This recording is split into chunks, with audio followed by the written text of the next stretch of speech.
Olá, meus amigos. Se você assistiu os últimos 2 vídeos, né, que eu postei na metade da semana passada, dessa semana, na verdade, onde eu falo sobre esse processo, né, que essa Mormon está entrando contra a igreja, que tem o potencial de se tornar uma ação coletiva. Eu estava pensando essa semana em como essas coisas vão se desenrolar. E eu arriscaria dizer que nessa próxima conferência geral, que vai acontecer na primeira semana de outubro, daqui a 2 semanas, eu acho, eu arriscaria dizer que eles vão falar muito sobre perseguição à igreja. Eles vão começar a falar isso, porque quando essa ação se tornar de conhecimento público, porque até agora muito poucas pessoas sabem a respeito dela, eles precisam ter já a cabecinha dos membros meio que preparada e anestesiada para receber o impacto da notícia, né? Então eu imagino que perseguição à igreja e aos ungidos do Senhor, entre aspas, eu acho que vai começar a ser um tema bastante comum entre eles, porque eles precisam, né, de alguma forma, causar dissonância cognitiva nas pessoas para justificar o processo por fraude. Isso é só uma coisa que me surgiu, né, na cabeça, porque é assim que eles trabalham com as pessoas. Eu escutei de um contador de histórias uma palestra muito interessante em que ele fala que é muito importante nós contarmos as nossas histórias, tornarmos elas conhecidas por outras pessoas, da maneira como as nossas histórias aconteceram, com todos os seus problemas, falhas, pontos positivos, com todos os nossos objetivos, né, com as coisas pelas quais nós estávamos trabalhando para alcançar, e também revelando a nossa vulnerabilidade. Ele diz que quando nós contamos histórias, o objetivo não é convencer ninguém de nada, né? É só nos conectarmos como seres humanos, porque quando você conta a tua história e você fala o que realmente aconteceu e como você se sentiu durante aquele período da tua vida, alguém que escutar a tua história vai se identificar e vai pensar, nossa, mas eu também me sentia assim, eu achava que fosse só comigo que isso acontecia, eu achava que era só eu que me sentia assim. Então é extremamente relevante a gente continuar contando histórias aqui no canal, em que nós temos o objetivo de quebrar tabus na igreja, né? Tabus do mormonismo, porque a chance que as pessoas têm de contar histórias na igreja nas aulas, né, aos domingos e também nas reuniões de testemunho, quando elas dão discursos, né? E as histórias são sempre tão padronizadas, né? E muitos de nós que sentávamos na congregação, ou ainda sentamos, né? Eu não, mas você talvez ainda frequente a igreja, fica pensando, né? E se martirizando e pensando, nossa, por que eu não sou abençoado assim? Por que eu não sinto aquelas coisas todas, né? Isso afeta a tua autoestima. Então, quando a gente conta histórias aqui com todos os itens de realidade que aquela história realmente aconteceu, como aquela pessoa se sentiu, você vai descobrir que você não tá sozinho, né, na tua experiência, tá bom? Então eu vou seguir contando as histórias de vocês aqui. E esse é um dos motivos. Então você que é mormon fiel, né, na igreja, você não deveria assistir aos meus vídeos com o objetivo de atacá-los, porque eu não tenho intenção de tirar ninguém da igreja, tá? E eu não tô te atacando como pessoa, eu tô atacando as mentiras da igreja, que agora serão expostas em tribunal federal, né? Finalmente. E as histórias que eu conto aqui, você também não deveria atacar, você deveria respeitar esse ser humano que passou por essas coisas, que mesmo que você não tenha passado, ou não se sinta assim em relação à igreja, isso não significa que os sentimentos daquela pessoa que teve uma experiência diferente da tua não seja válida e real e mereça a atenção, tá bom? Então vamos conhecer a história dessa brasileirinha aqui. E ela fala o seguinte: Nos meados dos anos 70, conheci o fulano de tal na escola e nos apaixonamos e começamos a namorar. De família mórmon, ele estava afastado da igreja e até fumava cigarros. Mas era uma pessoa incrível. Daí tudo mudou na minha vida. Comecei a frequentar a igreja mórmon junto com ele, que voltou com tudo também.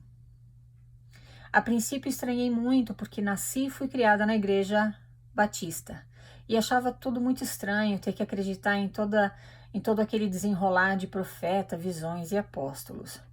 Mas a igreja atraía muitos jovens com teatros, bailes e shows de talentos. É verdade. Eu me sentia muito amada. E juntos fazíamos parte de teatros de Natal. Éramos José e Maria no show de talentos. Ele tocava violão e guitarra e eu cantava. Foram 4 anos juntos, indo para a escola, igreja, etc. A mãe dele sempre falava da linhagem de Caim, que seus descendentes tinham a testa estreita, enquanto os que não eram tinham testas largas e todos que tinham olhos azuis também não tinham linhagem de Caim. Bom, eu nunca escutei nada sobre isso de testa estreita, significa que você é da linhagem de Caim, tá? Mas ela escutou isso da mãe do namorado dela. A princípio, eu não percebi que seria uma vítima desse preconceito, porque sou morena, porém de cabelos cacheados. Tínhamos um amigo negro que frequentava a igreja e morava perto, e nós o visitávamos.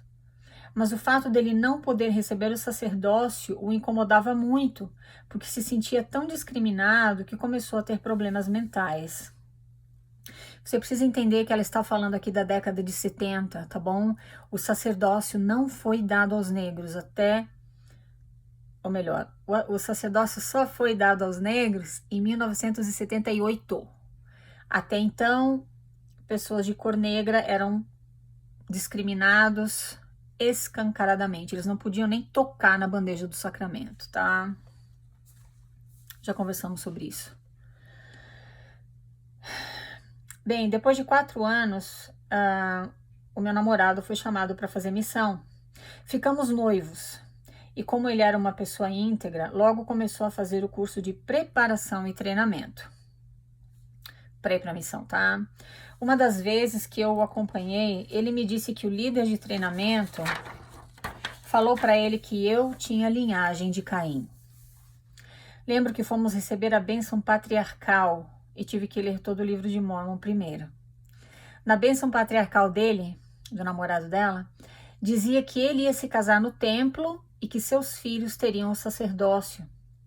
E logo em seguida fui ver a minha bênção patriarcal. Só não mencionou que eu casaria no templo e muito menos que teria filhos que receberiam o sacerdócio. Bom, daí algum sentimento estranho começou a brotar dentro de mim, de insegurança. Na véspera do meu noivo partir para a missão, ele me chamou, orou e sem muita explicação desistiu de mim. Imagine uma pessoa sem chão, desamparada, sem entender nada nem porquê. Como assim? Foi muito desespero para alguém que pensava ser tão amada. Ele, totalmente confuso, dizia que não sabia se chorava por amor ou por pena. E foi assim que ele foi para a missão, totalmente estranho, quase indiferente. Hoje eu entendo, foi uma lavagem cerebral que fizeram com ele. Às vezes eu ligava para a mãe dele e... Não, desculpa. Às vezes ele ligava para a mãe dele e eu só do lado, proibida de trocar uma palavra sequer com ele. Fui procurar o bispo da ala numa tentativa de conforto, mas ele foi tão frio comigo que eu saí pior do que entrei. Bom, ele ainda mandava para mim seus diários, só que não podia falar de sentimentos, nem eu responder nada, além de assuntos da missão. Missionário não pode, né? Pelo menos não... É uma regra da missão, você não fala sobre essas coisas, né? Sobre sentimentos, só assuntos da missão, do evangelho, né? Até que um dia ele escreveu que me amava Eu chorei muito, mas a insegurança ainda me assolava. Certo dia, a mãe dele me chamou e com uma caneta riscou a data no calendário e disse: quanto você quer apostar que o fulano vem diferente da missão? Eu soube depois que ela foi até essa determinada cidade, que eu prefiro não comentar, onde meu pai nasceu, para confirmar a minha genealogia. Sim, eu tinha linhagem de Caim. Minha avó, mãe do meu pai, era negra. Quando ela fala que tinha linhagem de Caim, é só porque ela tinha sangue afrodescendente nela. Só isso. Isso é sinônimo de descendente de Caim para o mormonismo, tá? E ela mandou esses dados da minha genealogia para o presidente da missão. Meu Deus, acredite se quiser, mas isso foi real na minha vida. Ai, tem que rir para não chorar, né? Continuei mesmo desorientada a me ocupar como missionária destaca. A mãe dele tinha razão, ele voltou diferente. Agora ele já tinha voltado da missão, tá? Conversamos, senti que ele me evitava, devolvi minha aliança e não me lembro o que foi que perguntei, que ele me respondeu: Deus não quer. Ou seja, Deus não queria que eles ficassem juntos, tá? Me senti o pior dos seres humanos. Não entendia por que Deus não quis, por que o Senhor não me amava. Foi assim que abandonei os Mormons e voltei a frequentar a Igreja Batista. Revi meus antigos amigos que me acolheram com alegria e descobri que ali Deus era real e me amava de verdade e eu podia ser feliz. Eu volto já na sequência, tá bom?